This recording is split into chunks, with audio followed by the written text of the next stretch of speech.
ఈరోజు మనం ఒక చాలా ముఖ్యమైన విషయం గురించి మాట్లాడుకుందాం. ఇది అందరి భద్రతకు సంబంధించిన ఒక హెచ్చరిక. ఇది చాలా సీరియస్ విషయం కాబట్టి దయచేసి శ్రద్ధగా వినండి.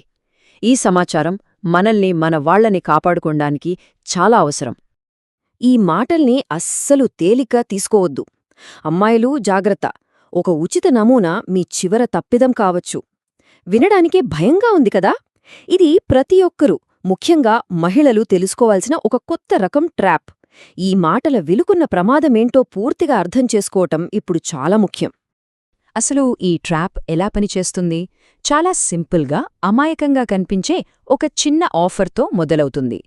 ఈ నేరస్తులు దీన్ని ఎలా ప్లాన్ చేస్తారో, ఎలా అమలు చేస్తారో మనం స్టెప్ బై స్టెప్ చూద్దాం.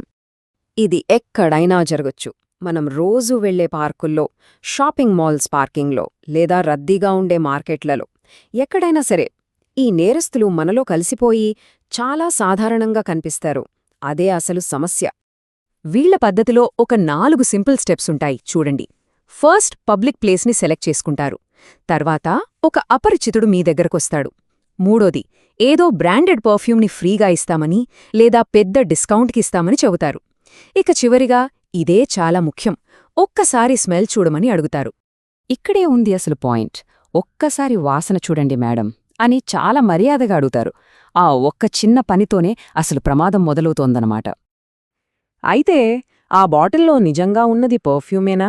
ఒక సింపుల్ పర్ఫ్యూమ్ శాంపిల్లో అంత డేంజర్ ఎందుకుంటుంది? అసలు కథేంటో ఇప్పుడు చూడబోతున్నాం. ఇది వింటే నిజంగా షాక్ అవుతారు. అది పర్ఫ్యూమ్ కానే కాదు, అది క్లోరోఫామ్ లాంటి ఒక పవర్ఫుల్ కెమికల్. దాన్ని పీల్చిన సెకండ్లలోనే స్పృహ కోల్పోయేలా దీన్ని తయారుచేశారు. అంటే ఇది జస్ట్ మోసం కాదు, ఇదొక పక్కా ప్లాన్తో చేసే దాడి. సరే, ఒకవేళ ఎవరైనా తెలియక ఈ ట్రాప్లో పడితే ఆ తర్వాత ఏమవుతుంది? ఆ పరిణామాలు ఎంత దారుణంగా ఉంటాయో కూడా మనం తెలుసుకోవాలి. ఒకసారి స్పృహ కోల్పోయారంటే ఇక వాళ్ళు పూర్తిగా నిస్సహాయులుగా మారిపోతారు. ఆ టైంలో ఆ నేరస్తులు వాళ్లని ఎక్కడికైనా సరే చాలా ఈజీగా తీసుకెళ్లిపోగలరు. వాళ్లకి ఏ సహాయం అందే అవకాశమే ఉండదు. ఇదంతా జరగడానికి గంటలు, నిమిషాలు కూడా అక్కర్లేదు. నమ్మలేరు కాని పట్టపగలు అందరూ తిరిగే చోట కేవలం కొన్ని సెకండ్లలోనే ఈ ఘోరం జరిగిపోతుంది. అందుకే ఇది ఇంకా ఎక్కువ భయపెట్టే విషయం. ఇంతవరకు మనం ప్రమాదం గురించి మాట్లాడుకున్నాం. ఇప్పుడు మనల్ని మనం ఎలా కాపాడుకోవాలో చూద్దాం. భయపడటం సొల్యూషన్ కాదు కదా. అలర్ట్గా ఉండాలి, ధైర్యంగా ఉండాలి. కొన్ని సింపుల్ జాగ్రత్తలు మనల్ని సేఫ్గా ఉంచుతాయి.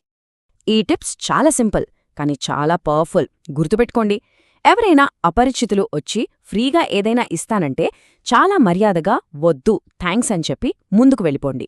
ఎవన్నీ మీ పర్సనల్ స్పేస్లోకి, అంటే మరీ దగ్గరగా రానివ్వకండి.